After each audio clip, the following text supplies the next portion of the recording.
Hello, good afternoon and welcome to my humble model railway, Bedstead Junction. Now what we're looking at here is the chassis and running gear from a Bachmann small Prairie tank, the 4575 class small Prairie tank, okay? And this one suffered a catastrophic failure, okay? Now, for those of you who are going to make the point that this seems to be a reoccurring theme, yes, you are right. I have had some sort of like, well, let's say a bit of bad luck with some of my models lately, okay? Now this one was an eBay purchase, and it would be running for, I had it running here and there, not really giving it that much use. And I was running it around the track a few days ago, and I noticed that there were the parts missing from the locomotive. Now what happened is, and this is something which you must keep an eye on with all your locomotives, is that if you've got screw-in crank pins, which these are here, there's one there, and one just down there, okay, to make sure that they are securely tightened up, okay. Now the problem I had was that one of these crank pins came out. Now if you imagine the next thing that happened, okay, the crank pin came out, so now you've got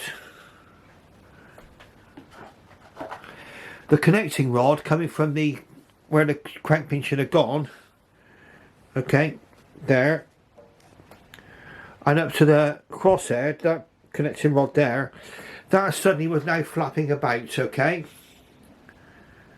Eventually what happened was the entire valve gear fell apart up here, okay. Now the side it happened on was on the other side, actually was on this side. Now I explained to you what sort of difficulties I encountered getting this done. Now it went so wrong that I had a problem with the crosshead. I completely broken off from the connecting rod, and I cannot get them to securely go back together again. I don't know if I can get the camera to focus.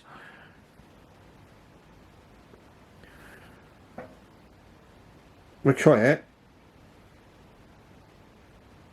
Come on. There we are, we're focused now. That's a crosshead, okay. And on there should have been fitted this connecting rod.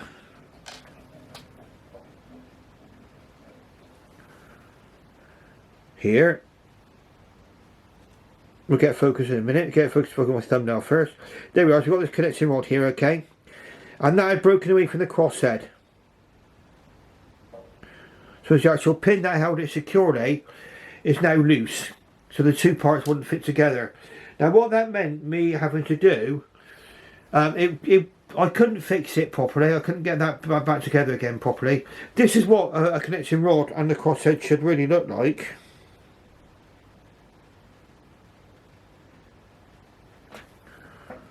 When that's all together, again, try and get this focused on my thumb first. This camera's not focusing today. Oh, there we go. That's it. That's what it should look like there, okay? With those two parts attached. And they completely came apart on there. Now, Bachmann did come to the rescue on this, okay? Not a Bachmann problem. This problem here could occur on any model, any modern railway locomotive where you've got screw-in crank pins and they've got like hexagonal heads on them, okay, like little bolt heads. And something which I found is going to be absolutely essential, any of you are doing running your chains quite a lot, is to get one of these. Again, focus on my thumb again. A nut spanner, okay. Nut spanner. Got an hexagonal end on each end, okay, and those fit on the hexagonal heads of the crank pins. And you need to check that they're tightened up. I never had an inkling that crank pin had come loose, okay. I've never untightened it. Now it may have not been tightened up properly in manufacturing. It might not have been tightened up properly if anybody else had been there before me and been messing about with it, okay. But the fact of the matter was, the crank pin came out. Now, luckily, I managed to find the crank pin. Now, if you imagine the crank pin is like a little tiny little miniature bolt that goes into there. You can see the crank pin there on the end, okay. And that's what had come out. I managed to find that, led on the track. If I hadn't been able to find the crank pin, then my problems would have been a bit more difficult. Now, when you buy the spare from Bachmann, you get a complete cylinder block. This is the okay, try and get that to focus on my nail again. There we go. So you get a complete cylinder block, okay, and that comes with all the connecting rods and all the bits you need and a spare set of screws. But it does cost £22, okay, for the entire kit to repair this. But you get a brand new connection, brand new connection rods, and your crossheads to go into your slide bars. You get new slide bars and everything. You get everything all new. Now what I'm going to do is I'm going to put this. I've put all this back into a bag, all the spares here. And I'm going to keep those spares. And I'm going to keep a regular check on all of my locomotives to check that these crank pins are in fact tight. So a demonstration, if I can't get my fingers out of the way. If I can't, let's see if we can do it side on. Okay, so as a demonstration, your spanner fits over there, and it fits onto the head of the crank pin.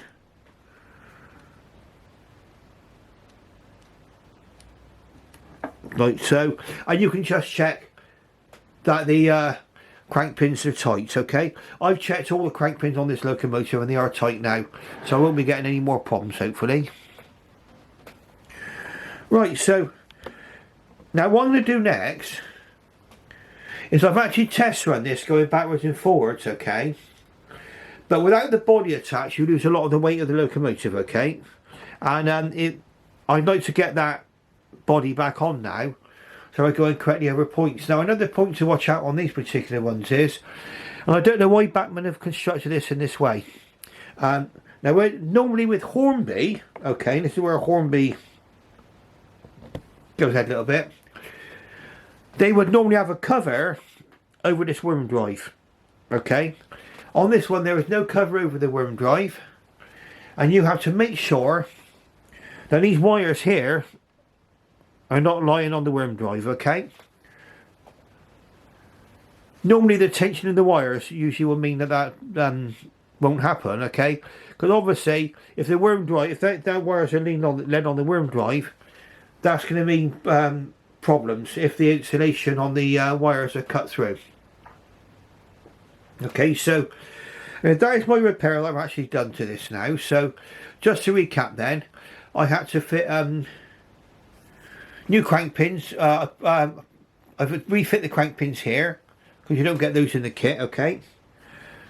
I had to reassemble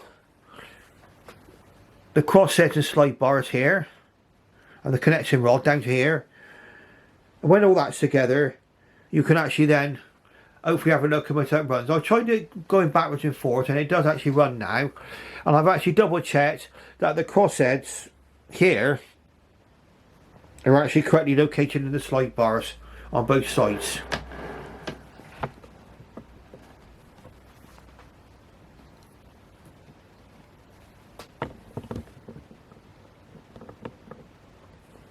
And again you can see the crosshead there is correctly located in the slide bars. Perfect, okay, so we're ready to roll now. So the next thing you'll do is you'll see this locomotive back on the track, complete with its body, and then we should be able to give it a nice little run and see how we're going, okay. So I'll be back with you quite shortly. Right, now we'll be able to see my Prairie tank, my small Prairie tank, 4575 class. by Bachmann, happily going around the track now, running perfectly well.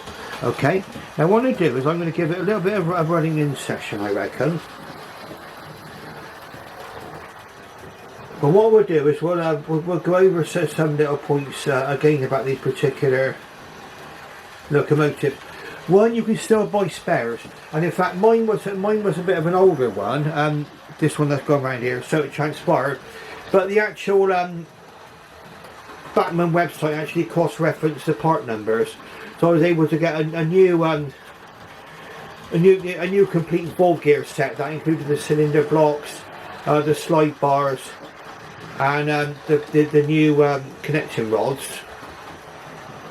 And then the only thing they don't provide are the crank pins, and that's the thing, because if your crank pins come out like mine did and you can't find the crank pin, you've got to try and source crank pins as well. Okay, I was lucky, I went round the track carefully, and in fact I found the crank pin right in front of me, so that was fortunate. I managed to save the crank pin. But this is running around beautifully now, and it's probably running around a lot better. I should have twigged it, because it was making a bit of a racket as it was going round slightly, and that was where the crank pin was coming loose. Now I checked all 6 crank pins on this one. Some of the Bachmann models, they vary. This particular model has got screw-in crank pins on all the wheels. Okay. Sometimes, like on my class 4, my standard class 4, the end 2 crank pins were screw-in, where the middle crank pin was actually held in with a pushing pin. Okay, so they can vary. You can usually spot the differences by looking at the actual heads of the crank pins. If they represent a sort of like a smooth rivet, then they're normally going to be something you push in, whereas if there's a hexagon, it's going to be a screw-in crank pin. You need to make sure that those crank pins are screwed in correctly. Okay, so there we are. I've got my lovely Prairie tank, small Prairie, up and running again, and a real treat. I say £22 was the price for the valve gear. But that was the only way around it. I mean, if the actual connection rod to the crosshead fixing hadn't broken, then I could have put this back together again without having to fork out for more parts. Okay, but it is comforting to know that these spares are actually available on the Bachmann website. Okay, so what we'll do is we'll come back shortly once we've had a running in session, and we're going to run a train on this one. Once I've had the running in session as well, being Mr. Paranoid, I'm going to at least check that the centre 2 crank pins are actually correctly done up. Okay, so what we'll do is I'll just see you later once I finish my running in session. Thank you very much. Hello and welcome back. We get to finally see the fruits of my labours. My lovely 4575 class locomotive going around the track, complete with its body, of course. Absolutely superb now, absolutely happy. Now, it's a cautionary tale once again. I don't seem to be getting much luck lately, do I, with locomotives, but this one was caused by a loose crank pin. The whole of my problems revolved around that. And I would say probably the best investment anyone can ever make, and it doesn't matter whether they're running Hornby or Bachmann or Dapol, if any of them use these screw-in crank pins, there's always a possibility that one might come unscrewed. I mean, it might be something which was done at the factory. If you bought second hand, it could be a previous owner not done them up correctly. Or they might have worked loose at some point anyway. And so, just to show you again, that's what this actually looks like. Get focus on mine now, and let's focus on this. There we go. So that's your crank pin spanner there, or nut spinner as they call them. I buy those from Hornby, and they cost about, I think one was less than £5. Well worth it. I developed paranoia about crank pins now, and before I run any of my locomotives, I've not run them for a while, like it was the case with this one, then I will be checking the tension of the crank pins. I've checked all 6 crank pins on this locomotive after an hour's worth of running in, and they're still all perfectly tight, so I think I can sleep tight on this one now.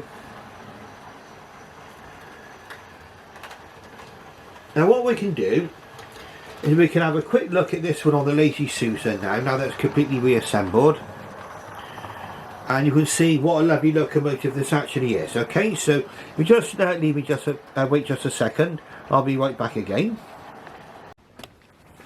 Okay, so this is a chance at last to see our small Prairie tank all in one piece, up close and personal.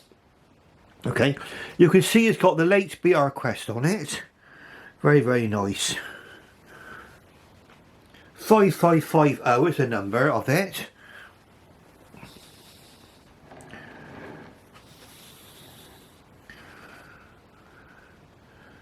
It's got a partially separately fitted smoke box dart.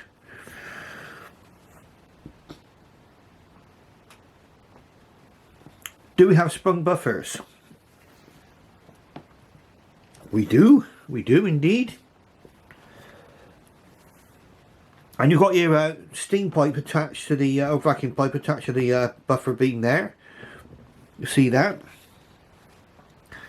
Usual coupling hook in the middle, just in case you want to put in a chain coupling.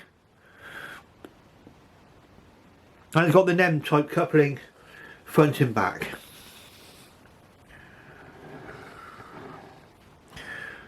Now you can imagine that one of these going down a nice country branch line. In fact, the kind of place branch line you might see these Prairie tanks on is maybe on the Minehead branch. I mean, I've had many a happy time being put along by various locomotives, various sizes, on the Minehead branch, from Bishop's Yard to Minehead. This is the more modified small Prairie tank. You can tell that they're more modified because they got a sloping top. Their slope is just here. There's a slight slope going down towards the front, and that's because these have got an increased water capacity.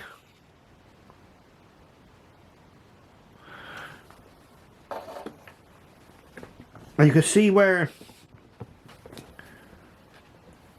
my problems actually arose with this particular locomotive. Once again, we'll get a close shot on that. It was a sensor crank pin which came unscrewed, and I found that on the track. But unfortunately, it did manage to take the valve gear with it. But you could buy a complete set of valve gear, including the sliders and the you get new connection rods, you get everything with it. I mean, it's worth the money to get all of those parts. You can get everything all renewed if you wish to do so. Okay, you've got nice separately fitted handrails on here. One there on the cab there, steps, and you can clearly see the two 6.2 wheel configuration of a Prairie tank.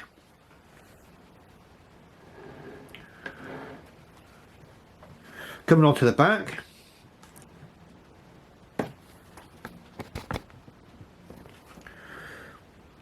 again you've got sprung buffers, 3 lamp arms there, separately fitted handrails there.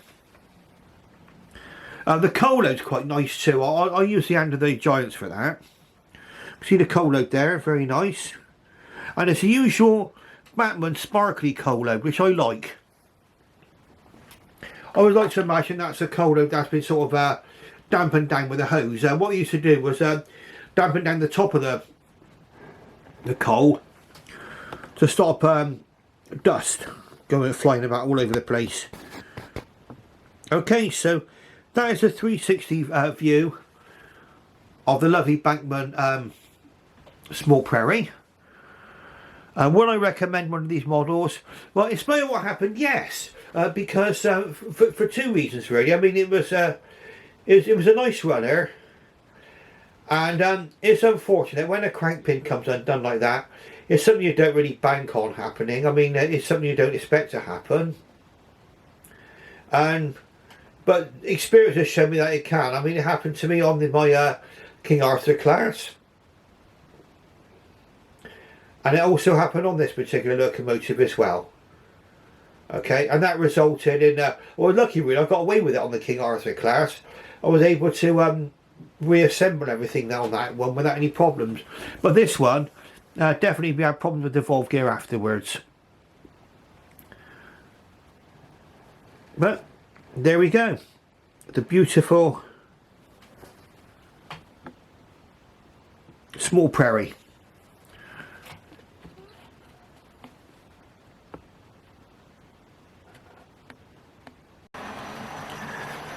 So it's a final view of the 4575 Prairie tank going around my layout now. Now, if you notice there was a slight clunk as he was going over points up by the signal box, that's because a piece of my track wasn't put together properly. I mean, it's unfortunately I have to put this track away every night and then put it back every running session. Well, I didn't notice that one piece of track wasn't exactly put together correctly. It was the fish plates not meeting right. So, and now you can see our lovely small Prairie tank going over those points absolutely perfectly smoothly now. So you may have noticed that during my videos when I was running things. Now, what I would say is that was it worth me repairing this locomotive? Well, definitely so, yes. I mean, like anything, I mean, I like to mend things. I'm of that generation where you may do with mending with a lot of things, and I think what you get at the end of it is a sense of achievement. I think what you need though, obviously, is to make sure you've got the right tools to carry out a repair like this. But as you can see now, our lovely small Prairie, we can imagine this maybe going down a country branch line. Maybe somewhere from Bishop Lydiard, well, from Taunton to Minehead it would have been back in the day. And now of course it's Bishop Lydiard to Minehead. I've been pulled by a number of various tank engines on the West Somerset Railway. I think I've been pulled by panniers and prairies and all sorts. And this gives you a taste of the branch lines, I think. Now, if you like what you see, press the like button and subscribe, and don't forget to ring that bell, and I'll thank you very, very much for watching, and I should bid you farewell and good night.